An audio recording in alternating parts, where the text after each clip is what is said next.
खेल खेल में कातिल बन रहे बच्चे।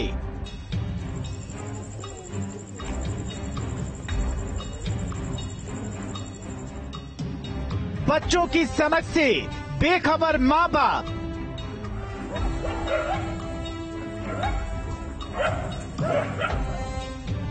मोबाइल से गुनाह के दलदल में मासूम।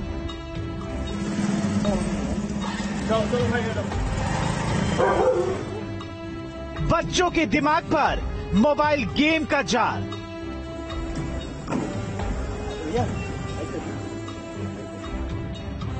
आपके लाडले को भी शिकार की लत तो नहीं।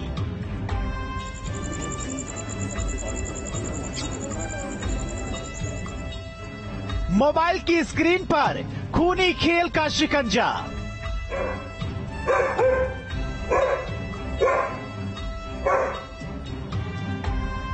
खूनी खेल का शिकार बन रहे मासूम।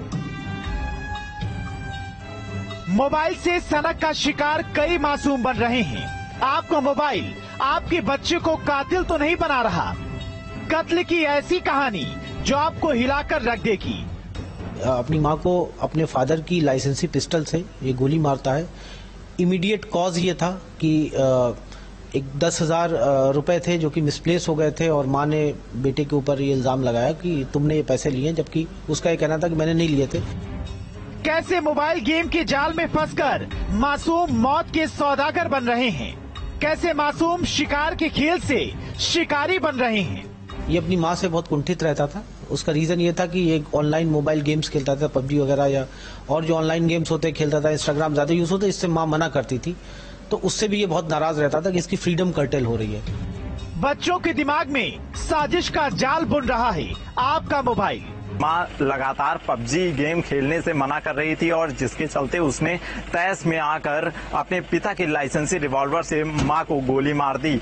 मामला शनिवार की देर रात का बताया जा रहा है। फिलहाल पुलिस लगातार बच्चों से भी पूछताछ कर रही है और इस मामले में आगे की कड़ियां खोलने की कोशिश की जा रही है। लेकिन जिस तरह से बच्चे ने इस पूरे मामले से पर्दा उठाया है, उसके बाद कई सवाल खड़े हो रहे हैं कि आखिर नाबालिग बच्चे गेम की जद में आकर कैसे अपनी मां को मौत के घाट उतार सकते हैं। इससे भी ज्यादा सनसनीखेज हैरान करने वाली बात यह है कि बच्चे अपनी मां को मारने के बाद कई दिनों तक इसी घर के अंदर कैद थे और पड़ोसियों को इसकी भनक तक नहीं लगी। घर के आसपास लगातार जो स्मेल है वो फैल रही है। बावजूद इसके पड़ोसियों ने भी घर के अंदर जानने की कोशिश नहीं की कि चारदीवारी के भीतर आखिर क्या चल रहा है।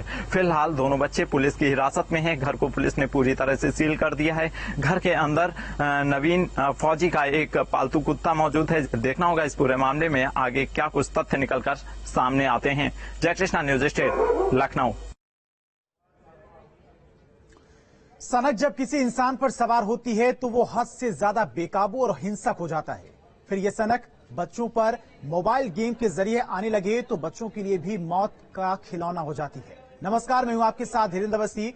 सोचिए आपका वो बच्चा जिसे आपने उसकी जिद पर मोबाइल थमा दिया और एक दिन सामने आता है और परिवार के किसी सदस्य को गोली मार देता है, या फिर आप उससे मोबाइल छीनते हैं और वो खुदकुशी कर डालता है। ऐसी सनक को आप क्या कहेंगे? मनोवैज्ञानिक एक नशे का इसे नाम देते हैं और ऐसा नशा जिसकी आदत आप खुद अपने बच्चों में डाल रहे हैं। कैसे बताएंगे खूनी खेल में आपको।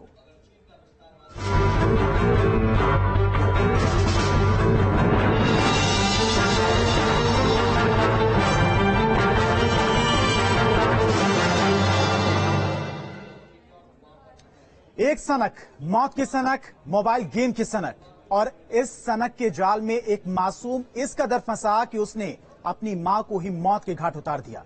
कहानी कत्ल की है, लेकिन यह कहानी आपके घर परिवार से जुड़ी भी हो सकती है। यह बच्चा बेशक लखनऊ का हो, लेकिन इस बच्चे की तरह ही नशे का शिकार आपका बच्चा भी हो सकता है। कैसे? पहले इस रिपोर्ट के जरिए समझिए। 16 साल का मासूम मोबाइल गेम के जाल में फंस गया। मार धाड़ वाले खेल का वो शिकारी बन गया। खेल का नशा मासूम के दिमाग पर इस कदर चढ़ा कि वो खुद को उस खेल का हिस्सा मान बैठा। मासूम का दिमाग खेल खेल में इस कदर सनक के जाल में फंस गया कि वो रिश्तों की अहमियत को ही भूल गया। फिर एक रात उसने वो खौफनाक कदम उठाया जिसके बारे में सपने में भी उसके माँ बाप ने नहीं सोचा था। लखनऊ में मंगलवार की रात हत्याकांड की सनसनीखेज वारदात सामने आई। 16 साल के नाबालिग बच्चे ने अपनी मां को महज इस बात के लिए मौत के घाट उतार दिया क्योंकि उसकी मां पबजी गेम खेलने के लिए मना करती थी। यह बात उस नाबालिग बच्चे को इतनी नागवार गुजरी कि उसने अपने पिता की सर्विस रिवॉल्वर से मां के सिर में गोली दाग दी। ये कहानी नहीं, हकीकत है। राजधानी लखनऊ से आई दिल दहला देने वाली हकीकत। पूरी कहानी क्या है ये आपको बताएं, उससे पहले बच्चे की मानसिक हालत को समझिए। पिस्टल से मां को गोली मार दी, 6 गोलियों से मां को छलनी किया, पिस्टल की पूरी मैगजीन खाली कर दी, मां की हत्या के बाद पार्टी की, बहन को चुप रहने के लिए धमकाया, 3 दिन तक शव के साथ बंद कमरे में रहा, बदबू के लिए रूम फ्रेशनर का इस्तेमाल किया, पुलिस को भटकाने के लिए गुमराह किया। सनक का शिकार हुए मासूम की इस हालत से अंदाजा लगा लीजिए कितना खौफनाक है मोबाइल गेम का मासूम के दिमाग पर असर। ऑनलाइन गेमिंग एडिक्शन होता है और आपने देखा होगा हाल फिलहाल में तरह तरह के गेम्स आए हैं जिसमें टास्क दिए जाते हैं, चैलेंजिंग टास्क दिए जाते हैं और कुछ कुछ के जो परिणाम होते हैं वो बड़े भयावह होते हैं। तो इसलिए एक जागरूकता की भी आवश्यकता है समाज में, सोसाइटी में, परिवार वालों को भी। और ये एक तरह से मोबाइल एडिक्शन है जो कमिंग जनरेशन है। पुलिस का कहना है कि हत्या के आरोपी मासूम नाबालिग है, लेकिन वो मोबाइल का गेम का आदी हो चुका है। अब आप सोचिए, मोबाइल गेम का नशा उसे इस कदर जकड़ चुका है कि वो इस खेल के आगे अपनी माँ और बहन के रिश्तों को भी कुछ नहीं मानता। आरोप है कि माँ ने मोबाइल पर गेम खेलने से रोका तो माँ की जान ले ली। फिर उसके बाद ये बॉडी घर पे ही रहती है, लगभग 2 दिन तक घर पे ही रहता है। वो भी रहता है, बच्चा भी, बच्ची भी, और बच्ची को भी धमकाता है ये कि यदि तुमने पुलिस को इन्फॉर्म किया, किसी को इन्फॉर्म किया तो तुम्हारे साथ भी अच्छा नहीं होगा। बच्ची की ये खौफनाक करतूत यही खत्म नहीं हो जाती। पिता फौजी है, पुलिस के मुताबिक बंगाल में पोस्टेड है। 3 दिन तक पिता से मां की हत्या का राज छिपा कर रखा, बहन को घर में कैद कर दिया, धमकाया कि अगर किसी के आगे मुंह खोला तो जान से मार दिया जाएगा। पहले भी 1-2 बार ये घर से भाग चुका है, परेशान, मतलब माँ से क्षुब्ध होकर के ये घर से भाग चुका था। और घटना होने के बाद लड़का और लड़की, बच्ची, दोनों उसी मकान में लगभग 3 दिन ये रहे हैं उसी मकान में। 3 दिन तक दोनों भाई बहन मां के शव के साथ कमरे में रहे। जब शव से बदबू आने लगी तो रूम फ्रेशनर का इस्तेमाल कर डाला। जब 3 दिन बाद मामला खुला और मकान पर पुलिस पहुंची तो वहां का नजारा देखकर पुलिस भी सन्न रह गई। बच्ची को एक कमरे में इसने लॉक कर दिया था, खाना पानी देता था, लॉक कर दिया था और ये खुद आता जाता रहता था। कभी क्रिकेट खेलने जाता था, कभी फ्रेंड्स को बुला करके मूवीज देखता था। तो इसकी दिनचर्या जो वो नॉर्मल चलती रही, इसके ऊपर बहुत ज्यादा फर्क नहीं पड़ा इस चीज का, इस घटना का। पहले तो हत्या के आरोपी नाबालिग बेटे ने अपने पिता और पुलिस को गुमराह करने की कोशिश की, लेकिन पुलिस की सख्ती के आगे राज खुल गया और मामला 3 दिन बाद सबके सामने आ गया। मंगलवार की देर रात जब दुर्गंध बाहर फैलने लगी तो उसने अपने पिता को वीडियो कॉल किया और बताया कि कोई घर में घुसा और उसकी मां को मार कर चला गया। पिता ने पड़ोसियों को फोन किया और अपने परिचितों को फोन कर घर पहुंचने की सूचना दी। जिसके बाद मौके पर पहुंची पुलिस ने जब दरवाजा खोला तो दंग रह गई। बेड पर महिला का शव पड़ा हुआ था और वहीं से कुछ दूरी पर पिस्टल भी पड़ी हुई थी। पिस्टल के पास में ही 3 जिंदा कारतूस बरामद हुए हैं और एक खोखा बरामद किया गया है। इस वारदात के सामने आने के बाद कई सवाल खड़े हो रहे हैं कि आखिर एक मासूम बच्चा कैसे अपनी मां का कातिल हो सकता है, वो भी महज इसलिए क्योंकि मां उसके बेहतर भविष्य के लिए पबजी गेम खेलने से मना कर रही थी। जयकृष्णा, न्यूज स्टेट, लखनऊ। आखिर बच्चे कैसे मोबाइल गेम के जरिए सनक के शिकार होते हैं? क्यों मोबाइल गेम बच्चों के दिमाग पर इस कदर हावी हो जाता है कि वो कत्ल करने से भी गुरेज नहीं करते?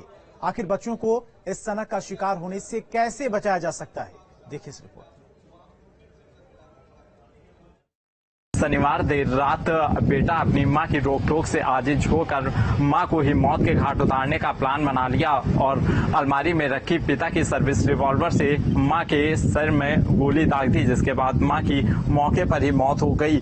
मां के ठीक बगल में सो रही 8 साल की मासूम बच्ची भी चौंक कर उठी और उसने देखा कि उसके भाई ने ही मां की हत्या कर दी है, जिसके बाद भाई ने उसे धमकाकर घर के एक दूसरे कमरे में बंद कर दिया और खुद बैट बॉल लेकर के दोस्तों के साथ खेलने निकल गया। कई दिनों तक ये पूरा घटनाक्रम चलता रहा।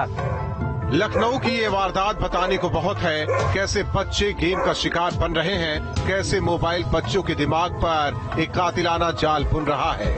इस जाल में फंसकर कई बच्चे या तो खुद की जान ले चुके हैं या फिर गेम खेलने से रोकने वाले को मौत के घाट उतार चुके हैं। तो बच्चे को अपना टाइम कहीं न कहीं तो व्यतीत करना ही है, तो वो अपने आप को लोकलाइज करना शुरू करता है। लोकलाइज करने के लिए आज के जमाने में मोबाइल से हमारे पास में या पबजी जैसे गेम्स हैं, वो अपना उसी पर बिजी है। सेकंड चीज है कि ये पेरेंट्स अपने बच्चों को कितना टाइम पे करते हैं और सोसाइटी बच्चों को कितना टाइम पे करती है, ये बहुत इंपॉर्टेंट इशू है। आखिर मोबाइल के दलदल में बच्चे फंस कैसे रहे हैं, ये सवाल ऐसे में सबसे अहम हो जाता है। इसके लिए एक रिसर्च की गई। रिसर्च के मुताबिक गन वायलेंस वाले गेम बच्चों के लिए खतरनाक है। गन वायलेंस वाले बच्चों में ट्रिगर दबाने की आदत होती है। कुल 200 बच्चों पर इस रिसर्च को किया गया। 50% को नॉन वायलेंट गेम खेलने को दिए गए, 50% को गन वायलेंस वाले गेम दिए गए। वायलेंस गेम वाले 60% बच्चों की पसंद गन है।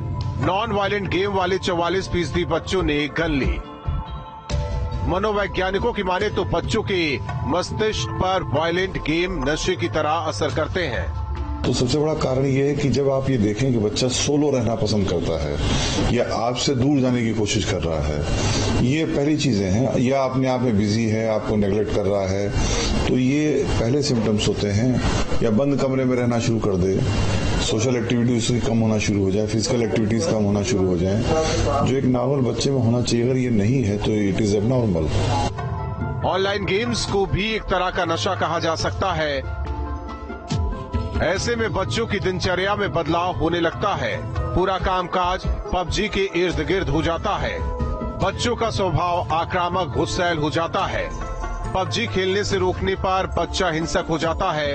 लत का शिकार बच्चा अक्सर गुमसुम रहने लगता है। शिकार बच्चों की याददाश्त कमजोर होने लगती है। ऐसे में जरूरी हो जाता है बच्चों को ऐसी लत से बचाने के लिए उन्हें इसके नुकसान का होने का एहसास कराया जाए। आप उनको टाइम पे करें, उनके साथ टूर्स पे जाएं, उनके साथ पिकनिक पे जाएं, उनके साथ मार्केटिंग पे निकलें, या उनको ऐसे कामों में इन्वॉल्व करें जिसमें कि मोबाइल का टच कम से कम हो। तो मेरा ये एडवाइस है कि आप उनको उतनी ही फैसिलिटीज दें जो कि रिक्वायर्ड है। अगर आप उनको ये है कि फुल टाइम मोबाइल देते हैं तो इसको कोई रोक नहीं सकता है, क्योंकि आप अगर ध्यान नहीं दे रहे हैं और बच्चा अपना समय व्यतीत करना चाहता है तो मोबाइल लेके काम करता रहेगा। अब क्या उसमें वो देख रहा है, क्या उससे कंसर्न है, ये अलग इशू हो जाता है। मोबाइल से दूर करने के लिए बच्चों के साथ वक्त बिताया जाए, जिससे बच्चों का भविष्य इस कदर बर्बाद न हो। Team news state.